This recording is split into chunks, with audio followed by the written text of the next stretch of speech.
Hoy tenemos la suerte de estar grabando con Pedro Mena. El doctor Pedro Mena es un experto en Sevilla, más cosas, pero hoy en concreto vamos a estar hablando de la Plaza de San Francisco de Sevilla, algo que todo el mundo conoce, pero seguramente no con la suficiente profundidad.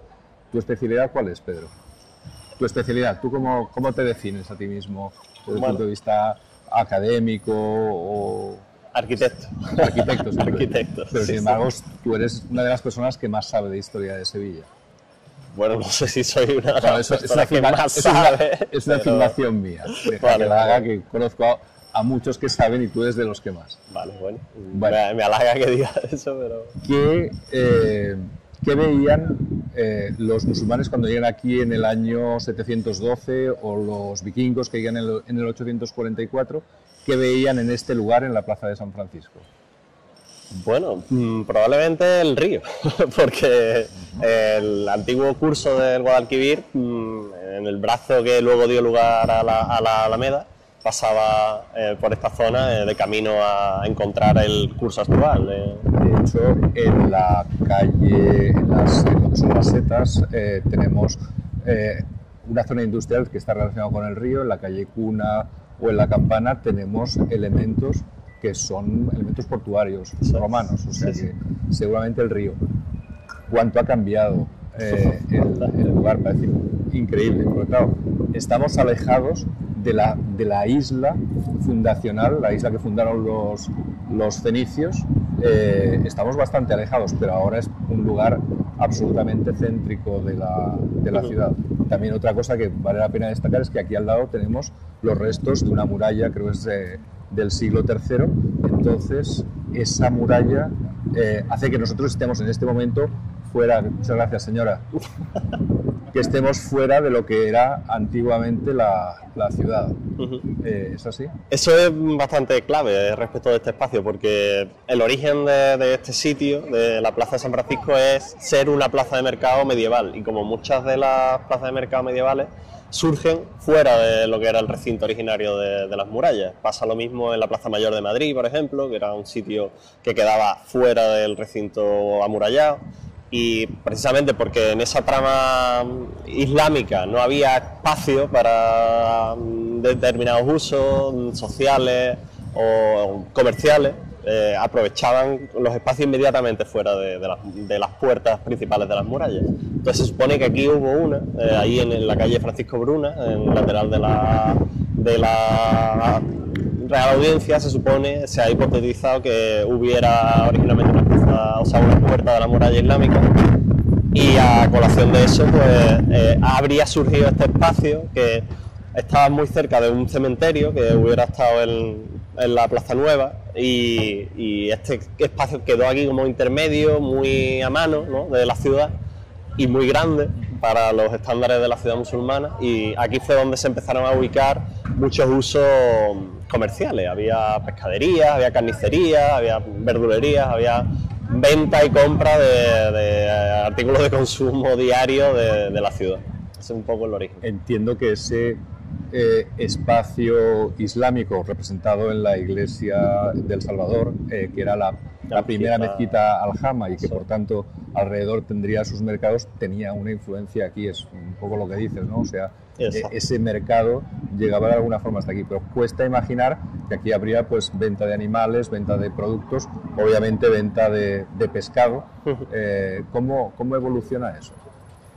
¿Te refieres hasta la actualidad? No, hombre, por ejemplo, sabemos que en los Reyes Católicos había peste de la pescadería, y entonces se tiene que trasladar. Ahora no imaginamos algo parecido. Ahora lo más parecido son los bares.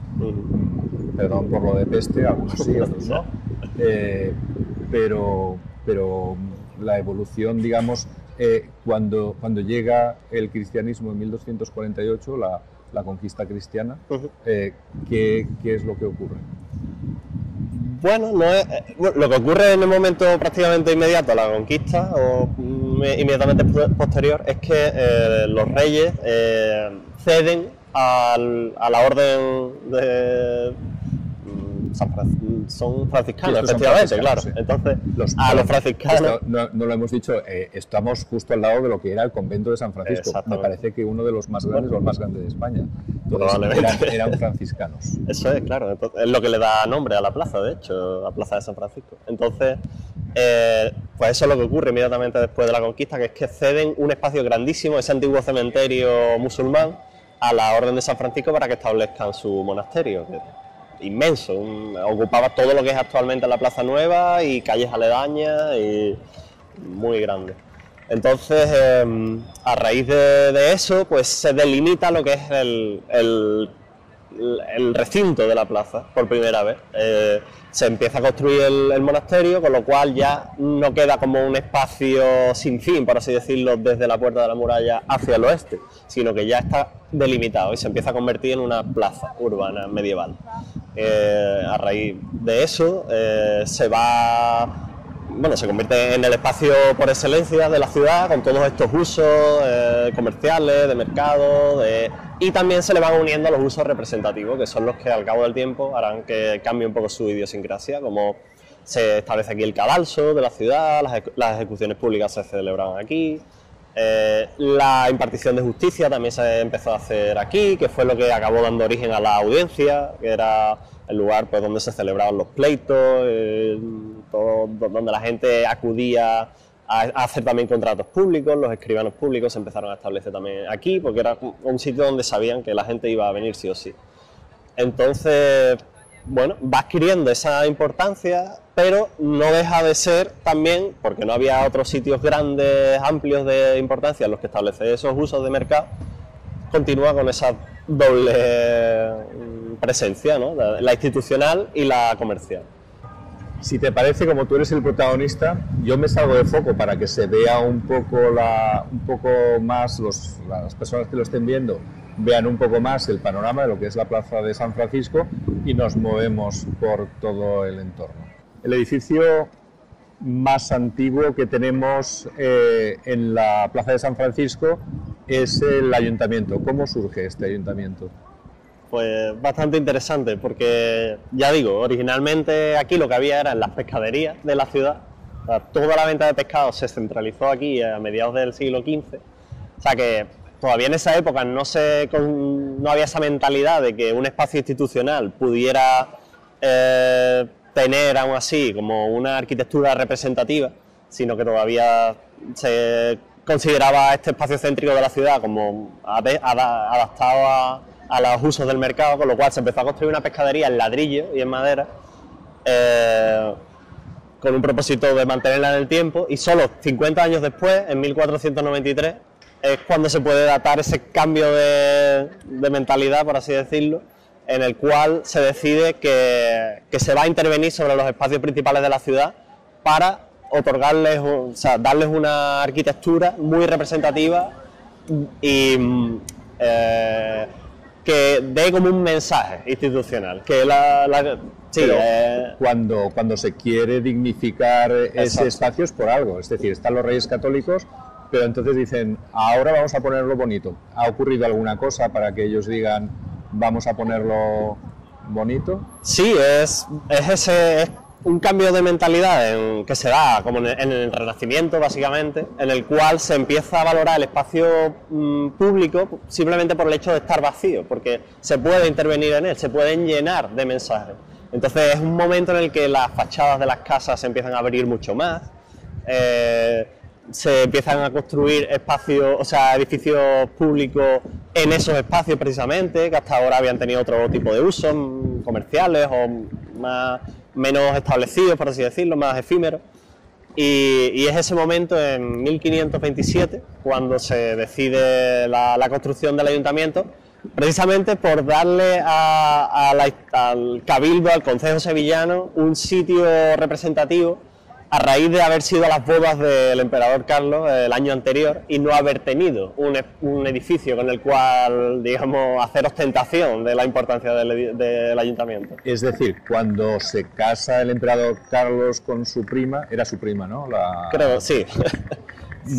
Pues no está este edificio representativo sienten vergüenza, porque aquello es un corral, el corral de los Olmos, y a partir de esa situación, de ese elemento de vergüenza de la ciudad, porque no está a la altura, desde el punto de vista de representatividad, es cuando se comienza a construir este edificio. Tal cual. ¿Qué características, por qué es especial este edificio de 1527?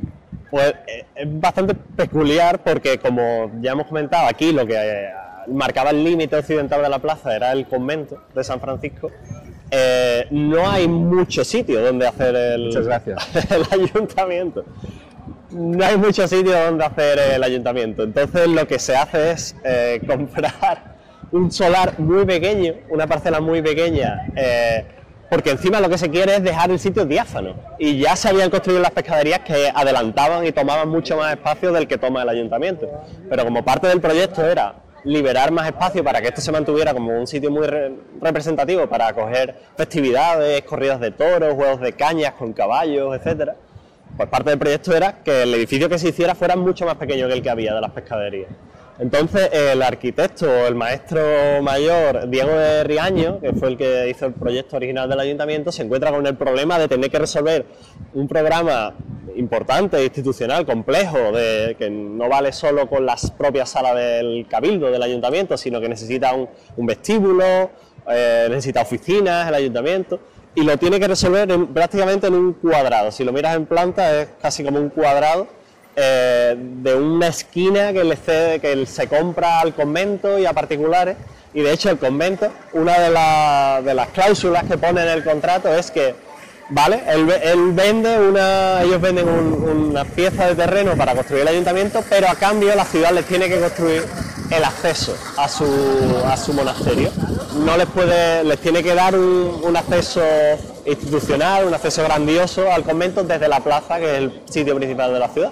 Y ese es el origen del arquillo. El arquillo del ayuntamiento es decir, por esa una razón, concesión al monasterio. Claro, pero por esa razón, que yo eso no lo sabía, por esa codicia, digamos, del espacio, se hace que el ayuntamiento esté pegado literalmente al convento de San Francisco. Literalmente. Había de hecho un paso interior que de las salas del ayuntamiento daba al interior de la iglesia del convento. Ajá. Donde muchos oficios acudían los capitulares, los concejales de la época.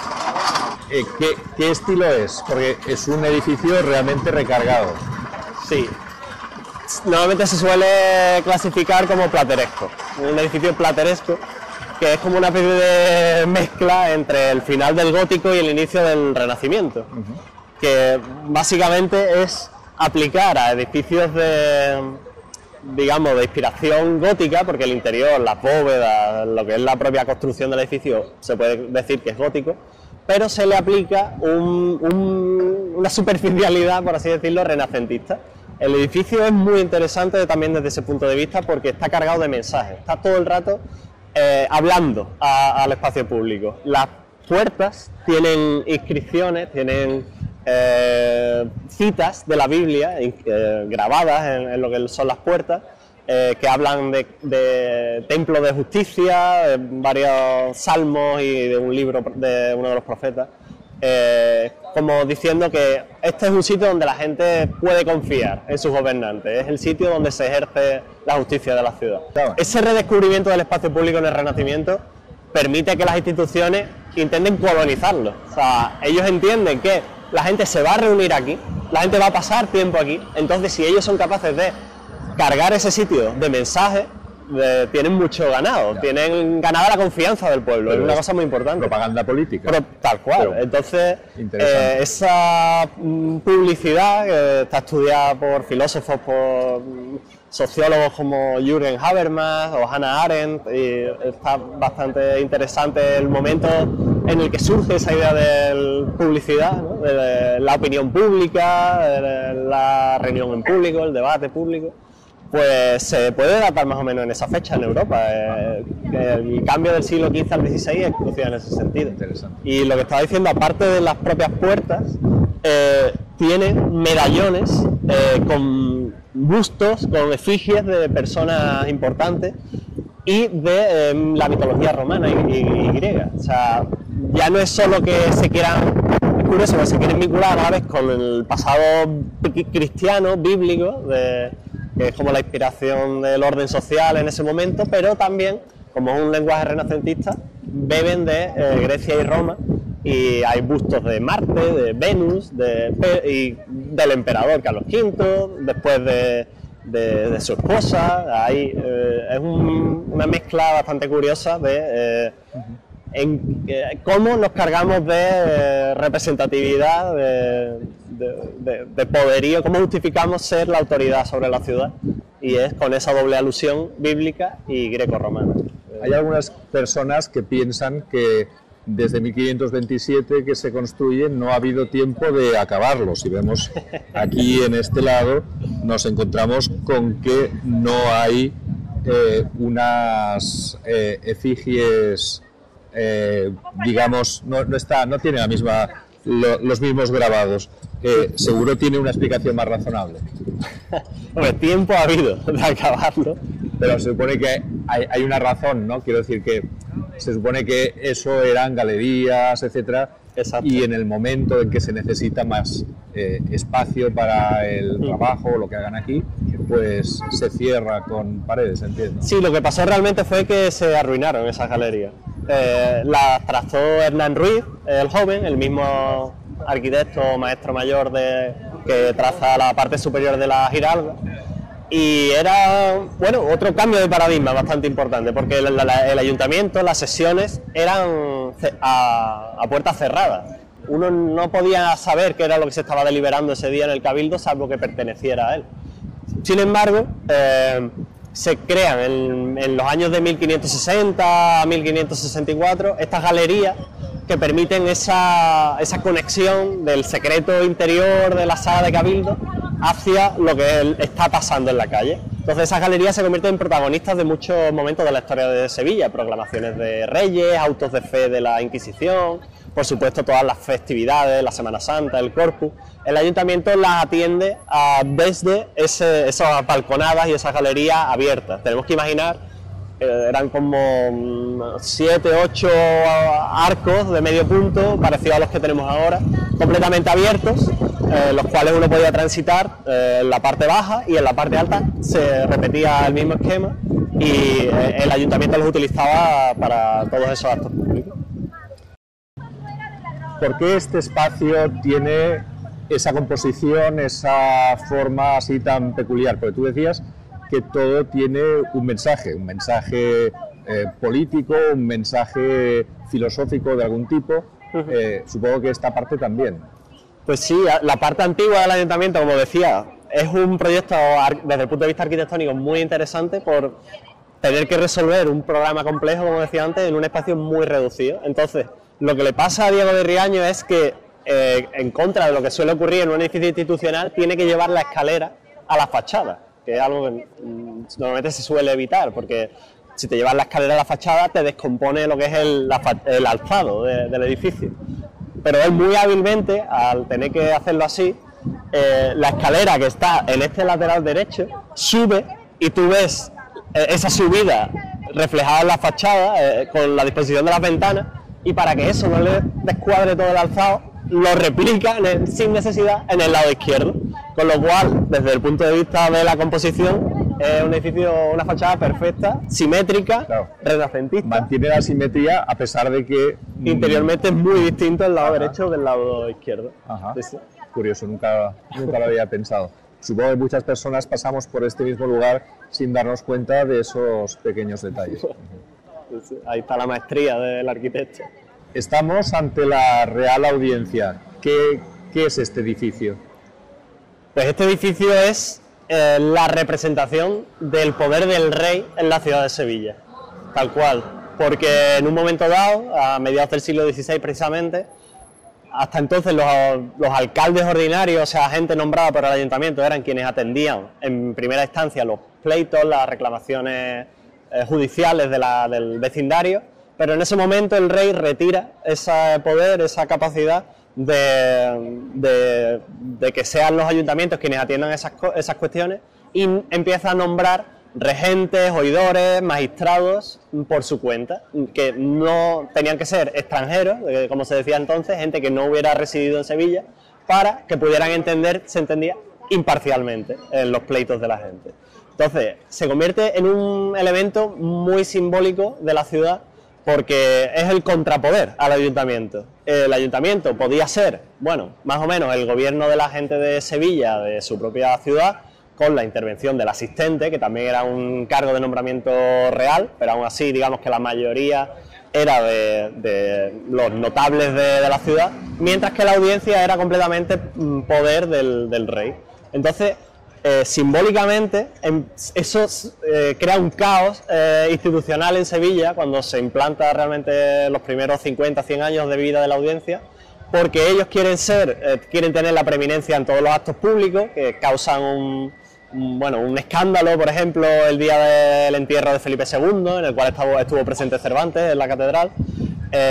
Causan escándalos en las procesiones del Corpus, porque ellos quieren ser los primeros, los que que el paso pase por delante de su balcón antes que del ayuntamiento, porque ellos son el rey, ¿no?, en Sevilla. Entonces, ese caos, digamos, institucional es muy interesante porque también se refleja en el espacio urbano. Esa primera intención de que la Plaza de San Francisco se convierta en algo institucional, al principio pasa por la construcción de edificios representativos, como el ayuntamiento. Pero llega un momento, a raíz del incendio de Valladolid, que es cuando se traza la primera plaza mayor como tal en España, en 1561, y después la Plaza Mayor de Madrid, después la de Oviedo, la de Toledo hay un proyecto en los años 1580 que al final no se acaba de concluir. O sea, se crea este clima de que las principales ciudades castellanas van a tener ese espacio representativo, ya no solo a través de edificios individuales, sino a través de un proyecto conjunto de galerías porticadas, algo que conlleve la implicación de muchísimos actuantes de toda la ciudad. En Sevilla se piensa lo mismo, se empieza a pensar lo mismo. Hay que hacer una plaza mayor en Sevilla. Sevilla es una de las principales ciudades del reino, tiene esa importancia económica grandísima con el comercio con América y necesita una plaza mayor. ¿Qué pasa? Esa plaza mayor nunca se podrá hacer en Sevilla, porque se intenta hacer, obviamente, aquí en la Plaza de San Francisco, pero había esos enemigos a muerte que eran el ayuntamiento y la audiencia, y nunca se pondrán de acuerdo durante todo el antiguo régimen, durante toda la Edad Moderna, para hacer un proyecto conjunto que les implique a ambos en la remodelación de la plaza. Pero en este caso, dices, o sea, lo más parecido que había a una plaza mayor es la Plaza de San Francisco, pero sin embargo es porque seguramente en Sevilla no había otras plazas. Eso debe ser una gran anomalía. Creo recordar que hasta la llegada de los franceses no se abren realmente plazas en la ciudad. La plaza que hay enfrente de algunos palacios llegan a hacerse por incendios, llegan a hacerse pues para que haya más espacio y que quede más representativo y cosas por el estilo. Es raro, ¿no?, que no haya plazas grandes en una ciudad. Bueno, no es raro, porque a todas las ciudades de origen islámico les pasa eso. Desde la religión islámica, digamos que el espacio libre no se valoraba, se pensaba que el musulmán, al construir su casa, santifica el lugar. Entonces, el espacio baldío no tiene ningún interés desde el punto de vista urbano para el islamismo medieval, ¿no? Pues todas las ciudades que tienen un poco el origen de su trazado en esa época les pasa eso. Y por eso las grandes plazas de estas ciudades, de Madrid, de Sevilla, hasta finales de la Edad Moderna, su origen es fuera del recinto original amurallado.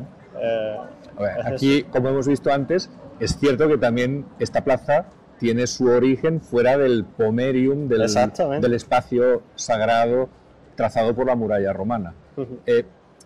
Aquí, volviendo al tema de la audiencia, siempre me he preguntado qué es antes, la cárcel real, que está aquí al lado, o la audiencia. ¿Ponen la cárcel porque estaba la audiencia o ponen la audiencia aquí porque la cárcel estaba cerca? La audiencia tenía su propia cárcel. Ajá. Que estaba en esta calle, en la calle Francisco Bruna, en el lateral, donde ahora hay un espacio bastante amplio con la estatua de, creo que Cervantes. Sí. Pues ahí estaba la cárcel. Y de hecho la calle esta, la calle que pasa hacia El Salvador, se llamaba Entre Cárceles, porque la cárcel real estaba en el lado contrario, donde estuvo Cervantes. Pero la cárcel real era del ayuntamiento y la audiencia tenía su propia cárcel, que eso también causó mucha muchos problemas y muchos escándalos en su momento. Hay una... Pero sí, la cárcel real creo que sobre una cárcel que ya existía se convierte en lo que fue durante mucho tiempo en la década de 1560, o sea que es posterior a la implantación de la audiencia en este lugar. Ahora que estábamos hablando de la cárcel y de la audiencia, una de las historias más tristes de la ciudad que conozco es cuando consiguen escaparse algunos presos a través de las cañerías, a través de las cloacas. Y entonces se meten por una de ellas, pero se les encuentra mucho tiempo más tarde muertos debajo de lo que ahora es la Plaza de San Francisco, encallados en una tubería apestosa, literalmente llena de mierda, ¿no? Vale. O sea, me parece la peor forma de morir, seguramente. O sea, es una plaza realmente con mucha historia. Antes has comentado el tema de las ejecuciones, el tema de los toros, había sido un mercado, o sea que realmente lo que vemos es que la vida de la ciudad pasa por Toda la vida lugar. de la ciudad pasaba por aquí, sí, sí. Ejecuciones, recuerdo alguna, no recuerdo el cargo o ni siquiera el nombre del señor, un militar que en sus ratos libres se convertía en bandolero. Es decir, en bandolero. Tenía dos trabajos, tenía dos trabajos para ganarse bien la vida, y entonces cuando no estaba de servicio cazando bandoleros, él mismo era bandolero y por tanto tenía una información bien precisa. Acabó siendo ejecutado en este lugar. O sea, una plaza con muchísima historia. Sí. Creo recordar que la audiencia, ¿cómo se llama esto? Estas cosas que hacéis los arquitectos, la remodeló o la arregló Aníbal González. ¿Qué le pasaba al edificio? Bueno, al edificio no le pasaba nada realmente. En el siglo XIX ya tuvo una remodelación importante que le eliminó, centró lo que es la fachada, porque originalmente tenía la puerta esquinada hacia el lado izquierdo y tenía una torre sobre la puerta. Hubo una remodelación que cambió un poco y la convirtió en un edificio más al uso, más con la puerta centrada sobre la fachada y tal. Y lo que le pasó fue que hubo un incendio gravísimo en 1918 que destruyó bastantes documentos históricos de pleitos y tal de la ciudad. Y el edificio, la planta de arriba se destruyó prácticamente entera, fue un incendio bastante grave y se encargó a Aníbal González la reconstrucción del edificio posteriormente a eso. ¿No se sabe la causa, lo que originó el incendio? Yo no la sé.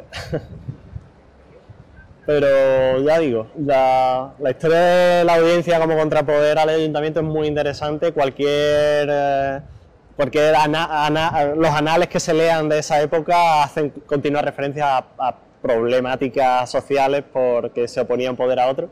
Y por ejemplo, en 1607, 1608, cuando se reforma la fachada actual que vemos, que se ha atribuido al arquitecto italiano Bermondo Resta, pues cuando pasa eso, la audiencia, si uno lo ve sobre el plano y más o menos se nota, estando aquí en la plaza, está como desviada respecto a la fachada del ayuntamiento, no son paralelas. Y en ese momento dijeron desde el ayuntamiento, es el momento de, si vais a remodelar vuestra fachada, que la hagáis paralela a la nuestra, y empezamos a trazar lo que sería un proyecto de Plaza Mayor, como pasó en Córdoba o en Salamanca, en muchas otras ciudades. Y la audiencia dijo que no, que ellos siempre intentaron mantener su independencia respecto del ayuntamiento, y ni por esas, cuando reconstruyeron su fachada, la hicieron exactamente igual de desviada respecto de la del ayuntamiento que como la tenían originalmente. Pero Bermondo Resta trabajaba en el Alcázar, que sí. no dependía del ayuntamiento. El contrapoder este que dices es muy curioso porque en el siglo XIX también se están peleando constantemente el ayuntamiento con la audiencia. Es algo raro, ¿no? Que las instituciones políticas que deben servir a una nación, a una ciudad, a un pueblo, no se pongan de acuerdo probablemente por intereses personales. Menos mal que esto ya no ocurre.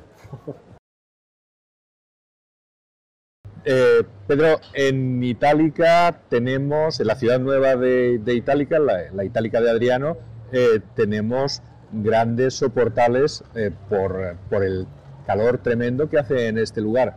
¿Por qué en esta plaza de San Francisco tan céntrica e importante no hay soportales?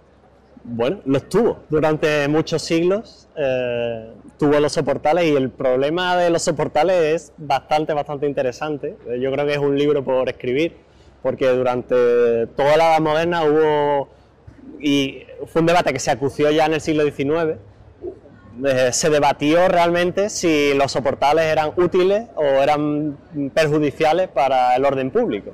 Porque para el orden público, ¿sí? Quiero decir, no hay razones arquitectónicas, no hay una razón de arquitectura que digas, es que se va a caer si hay soportales, eso no tiene nada que ver. Bueno, el debate realmente se movió, bueno, hubo una parte académica, una vertiente académica, pero realmente el debate era más de orden público. ¿Los soportales son perjudiciales a la ciudad porque se refugian en ellos gente de mal vivir, o mendigos, o bueno, la gente mea en los soportales, duerme bajo los soportales, es algo a evitar? Pero por otro lado, es verdad que en una ciudad como esta eran muy agradecidos los soportales, porque te permitía atravesar largos trechos de la ciudad bajo cubierto, en sombra.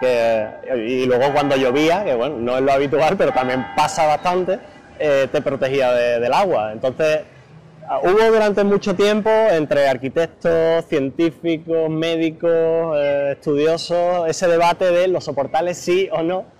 Y a finales del siglo XIX no estaba claro que fuera a ganar el no en la Plaza de San Francisco, porque hubo varios proyectos que contemplaban que este frente que vemos aquí estuviera entero hecho de soportales. Hay un proyecto de 1858 de Balbino Marrón, el mismo arquitecto que traza la Plaza Nueva, el cual intenta que se reconstruya este frente con soportales. Y sin embargo, al final lo que triunfa es la iniciativa privada. No será el ayuntamiento ni la iniciativa pública la que dirija la reconstrucción de la plaza, sino que se confiera enteramente al criterio de particulares, en un modelo bastante curioso para ser la plaza principal de la ciudad. Aún así, en la década de 1870, todos los propietarios de estas casas, por una especie de reacción en cadena, de efecto dominó, van a ir reconstruyendo sus propiedades siguiendo al principio unas líneas maestras que les traza el ayuntamiento, y posteriormente esas líneas maestras se quedan obsoletas y ya acaban haciendo lo que quieren, ¿no? Como pasa con el que es mucho más alto que el resto, por ejemplo, que se hace ya en la década de 1920. Es un proceso bastante curioso y tortuoso, el cual nos privó, bueno, de que esos soportales milenarios que tenía la plaza existan a día de hoy. En la época de la invasión napoleónica, ¿hay algún cambio en la Plaza San Francisco? ¿Algún cambio que valga la pena reseñar, o no hay nada de eso? Yo diría que no. El cambio pudo ser que hubo un incendio grave en el convento de San Francisco en 1810. Porque en contra de lo previsto, de las capitulaciones de Sevilla, utilizaron las iglesias y utilizaron los conventos, y aquí se quedaron pues un grupo grande de soldados. Bueno, el convento fue uno de los que sufrió el mayor expolio de todas las iglesias y conventos de Sevilla, que en ese momento el mariscal Soult, como jefe del ejército napoleónico en Andalucía, se lleva lo más grande de obras de arte. Pues el convento fue de los que peor parado salió. En este lugar es donde Murillo hace sus 12 primeras obras, me parece. Sí, tenía una serie de 11 o 12 cuadros en el claustro principal del convento de San Francisco, y yo tengo entendido que en ese momento se los llevan los franceses. Bueno, el mariscal Soult es un héroe de guerra para los franceses, en Sevilla no lo es. Aquí él tenía muy buena carrera militar hasta que llegó aquí, pero una vez que llegó y se le confirió el mando de Andalucía, yo creo que se aclimató muy bien. Se empezó a dedicarse a otras cosas que no eran las campañas militares, y se le pasó un poco el arroz militar, porque luego cuando intentó atacar Badajoz y Portugal y tal, tuvo varios fracasos sonados y al final acabó teniendo que evacuar Andalucía al final de la Guerra de la Independencia. Estamos ahora delante del Banco de España, que está al lado de la calle Génova. La calle Génova la antigua calle Génova era una calle donde había librerías, etcétera, pero se llamaba así, supongo, que porque estaba cerca o al lado la lonja de los genoveses. ¿Es así o no? Sí, es así. Me da la impresión, yo siempre he imaginado que en el Banco de España, donde está ahora el Banco de España, estaba la lonja de los genoveses, que siempre me ha resultado sorprendente por aquel episodio de que hay una serie de personas que, un grupo, saquea esa lonja de los genoveses y luego, por miedo a las represalias de la poderosa República de Génova, durante generaciones todos los sevillanos, incluso los que no han saqueado nada, claro, tienen que estar pagando las cosas supuestas que se han llevado. ¿Estaba aquí la lonja de los genoveses o no? Si la pregunta es si la lonja de los genoveses estaba donde está el Banco de España, aunque es algo que se ha afirmado bastante por varios, vamos, en muchos libros y tal, yo personalmente creo que no. Porque lo que se hace es, en un momento inmediatamente posterior a la conquista cristiana de la ciudad, el rey otorga a la colonia genovesa, que tenía presencia en todas las principales ciudades de Europa, en Constantinopla, en todo el Mediterráneo, era una potencia marítima y comercial, pues se le otorga un barrio completo en Sevilla, que va desde aquí, desde donde se menciona que está el convento ya de San Francisco, hacia la plaza de Santa María, que era como el extremo, la entrada de la Puerta del Perdón de la catedral, ¿no? Todo este tramo, con varias calles aledañas, por ejemplo, la calle Joaquín Guichot actual, que era antigua de Tintores, ahí tenía su hospital, la Hermandad de la Nación Genovesa, por ejemplo, y pues toda esta zona se le otorga a la colonia. Y en la escritura de concesión, que creo que es de 1253, que está se conserva en varios sitios, varias copias, se habla de que se les otorga una manzana completa para atender sus pleitos y para tener su propia justicia, digamos, paralela a la que pudiera impartir el ayuntamiento. Y en esa escritura se habla de que se les da un edificio que es exento, que está rodeado por calles. Y eso ha llevado a la gente a pensar que era el del Banco de España, porque se menciona que ese edificio exento estaba en la Plaza de San Francisco. Pero yo tengo por bastante seguro que ese edificio más bien era la antigua manzana pequeñita que había aquí delante del edificio de la Adriática, al final de la Avenida de la Constitución y delante del Ayuntamiento. Porque ese edificio luego perteneció a un mayorazgo, ese edificio pequeño, y siempre se mantuvo como una propiedad unitaria hasta ya el siglo XIX, mientras que el edificio este es mucho más grande, las dimensiones habrían sido descomunales para habérselo otorgado entero esta manzana a los genoveses, está como fuera de escala completamente, y además siempre ha tenido una subdivisión en muchísimos propietarios distintos de muy diversas índoles que no casan con el hecho de que hubiera sido originalmente una propiedad unitaria. Entonces yo creo que es un malentendido de haber sido muy generosos con los genoveses al haber leído anales y documentos antiguos, el pensar que había estado aquí, cuando realmente probablemente había sido mucho más modesto el sitio en el que ellos tenían capacidad o potestad para juzgar sus propios asuntos comerciales y legales. Aquí había otras lonjas, como la lonja de los catalanes. ¿Por qué se daban las lonjas? Es decir, en función de qué o qué características debían tener para que se les concediese una lonja. ¿Cuántas podía haber? Bueno, estaba la de Placentines, que le da nombre a la calle de Placentines actual, que estaba como en el costado este, a la base de la Giralda, podríamos decir. Ahí estaba la lonja de Placentines, que era un edificio también de madera, luego creo que fue de ladrillo también, en el cual ellos vendían sus mercancías, la de los genoveses, la de los catalanes. Era habitual en la Edad Media. Tenía que ser gente de fuera para darles esa... Bueno, los de aquí ya tenían las lonjas de las pescaderías o de las carnicerías o de las verduras, donde hacían lo mismo, pero no tenían esos privilegios, exenciones fiscales o capacidad de llevar ellos mismos sus propios asuntos legales, digamos, que se les otorgaba en privilegio a estas naciones extranjeras que venían a comerciar a Sevilla. Estamos en la parte más estrecha de la Plaza de San Francisco. ¿Tiene alguna peculiaridad, alguna curiosidad?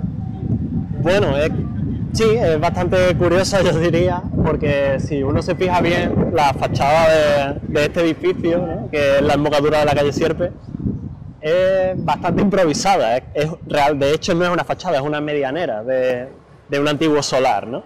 Que si uno se hubiera planteado hacer la fachada principal de un edificio que da a la plaza más importante de la ciudad, quizás con toda seguridad no hubiera hecho esto, ¿no? Esto es como una solución de emergencia para darle un poco de vidilla a lo que era un solar, ¿no?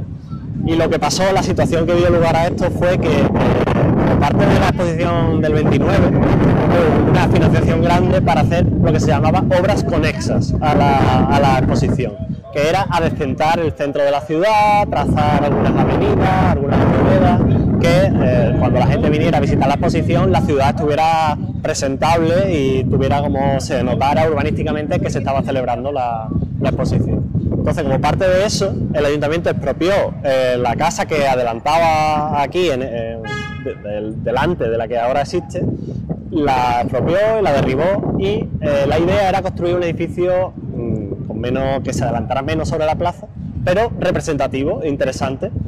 Y Hermanos Serna, una casa comercial, le encargó a un arquitecto, creo que fue José Galnares, uno de los arquitectos del racionalismo, de la arquitectura moderna, digamos, en Sevilla, en los años 30, le encargó ese nuevo edificio representativo. Y iba a ser una especie de bueno, como los edificios que vemos en Madrid en la Gran Vía, el edificio del cartel de Schweppes, ese tipo de edificios. Estaba pensado, o como los de Mendelssohn en Alemania, un edificio de frente curvo, con mucho vidrio, muy moderno para la época. Y claro, bueno, Sevilla, digamos que protestó contra ese tipo de edificaciones en la plaza más representativa de la ciudad, como luego también protestó contra el Cabo Persiana en la Plaza de la Magdalena, y siempre se ha llevado muy mal con la novedad. Y en este caso pasó eso, hubo como una gran presión, quizá incluso los propios promotores no estaban del todo decididos a enfrentarse a la opinión pública de esa manera, acabaron aparcando ese proyecto, encargaron otro proyecto a otro arquitecto distinto, que fue Antonio Gómez Millán, mucho más clásico, y ese proyecto se empezó a construir. Hay fotos de esta esquina de la plaza con una estructura metálica muy interesante, de un edificio también con frente curvo, parecido al de la Adriática en el extremo opuesto, pero estando construida la estructura, el ayuntamiento volvió a cambiar de parecer y decidió que se expropiaba completamente aquel solar también y no se iba a construir nada, con lo cual permaneció como una medianera durante mucho tiempo y llegó hasta el día de hoy, en el cual se ha hecho esta operación de urgencia, ¿no?, de abrirle huecos como si fuera una fachada de verdad, cuando en realidad no lo es. Y ese fracaso, digamos, creo que es el desenlace, ¿no?, de toda esta historia de la imposibilidad de entender la Plaza de San Francisco como algo conjunto, ¿no?, unitario, ¿no? Sí, o sea, vas a Salamanca y la plaza es absolutamente unitaria, o la Plaza Mayor de Madrid tiene un efecto impactante, y sin embargo, pues aquí, bueno, se supone que son... yo pensaba que era por ser una época distinta y no sabía que era pues simplemente por un fracaso arquitectónico o lo que sea, o institucional más que arquitectónico, ¿no? Sí, es bastante curioso porque ya en la década, en 1579, se escribe un libro muy interesante sobre el traslado creo que del cuerpo de rey San Fernando a la Capilla Real en la catedral. Y sobre ese traslado se escribe un libro, creo que es de Francisco de Sigüenza, muy muy interesante, que es como relata un diálogo entre dos personas que están acudiendo a esta festividad, ¿no?, y se hablan de cómo ven la ciudad, ¿no?, y bueno, cómo ven sus vidas y la ciudad y tal. Y es muy, muy bonito, es muy interesante porque está como a pie de calle el libro, pone en boca de los personajes cosas que probablemente se comentaban en ese momento en la ciudad. Y una de las cosas que dice uno de los personajes es: la Plaza de San Francisco es muy interesante, pasan muchas cosas, pero lo que le falta es ser ordenada, ser una plaza mayor realmente unitaria, con un proyecto. Lo que le falta es la forma y la arquitectura, ¿no? ¿Y tú estás de acuerdo con eso? Hombre, yo creo que no es mejor una plaza por ser unitaria o por no serlo, y de hecho la Plaza San Francisco de Sevilla es el origen de un modelo, digamos, alternativo a lo que fue la Plaza Mayor, porque como aquí no se consiguió por todas estas cosas que hemos comentado, por la continua pelea entre el ayuntamiento y la audiencia, por la imposibilidad de poner de acuerdo a muchos entes de la ciudad, siempre ha sido una ciudad muy convulsa, muy dada a los debates, a la discusión y tal.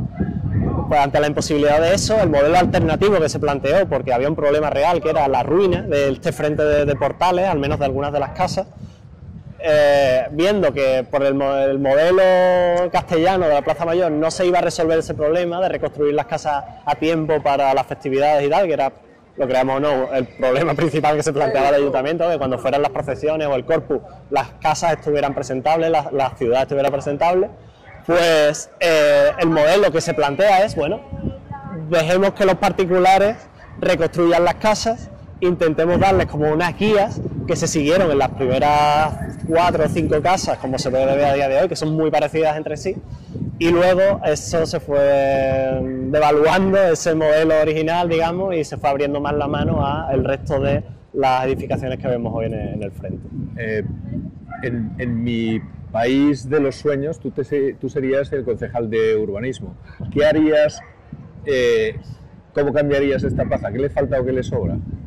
Bueno, ya es que ese papel, digamos, institucional de la Plaza San Francisco yo creo que ya lo ha perdido o lo complementa con otras plazas de la ciudad, ¿no? La Plaza Nueva, a día de hoy probablemente mucho más representativa, también a nivel político, la Encarnación, las Setas ha sido también escenario de muchas demostraciones, de manifestaciones políticas, la calle San Fernando, la Puerta Jerez, son también dadas a ese tipo de cosas, porque está Palacio San Telmo allí, ¿no?